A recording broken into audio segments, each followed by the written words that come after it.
اعوذ باللہ من الشیطان الرجیم، بسم اللہ الرحمن الرحیم۔ بنی نجار کے ایک باغ میں دیوانہ اونٹ گھس آیا۔ جو شخص بھی اس باغ میں آتا وہ اونٹ اسے کاٹنے کو دوڑتا۔ لوگ بڑے پریشان تھے اور حضور نبی اکرم صلی اللہ علیہ وآلہ وسلم کی خدمت میں حاضر ہوئے۔ سارا قصہ عرض کیا۔ حضور نبی اکرم صلی اللہ علیہ وآلہ وسلم نے فرمایا، چلو میں تمہارے ساتھ چلتا ہوں۔ چنانچہ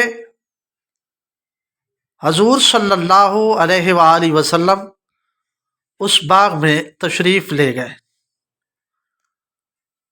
اور اس اونٹ سے فرمایا، ادھر آؤ۔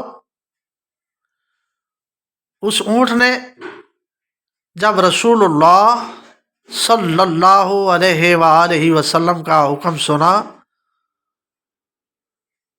تو دوڑتا ہوا حاضر خدمت ہوا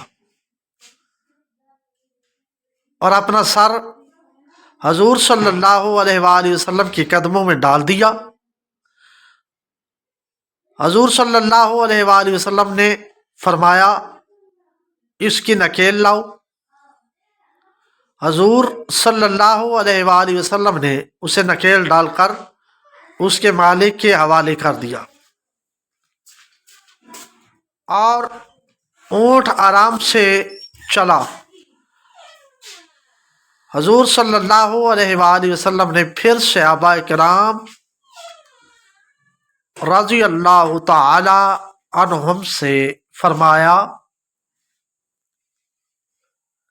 کافروں کے سوا مجھے زمین و آسمان والے سب جانتے ہیں کہ میں اللہ کا رسول ہوں، حجت اللہ علی العالمین۔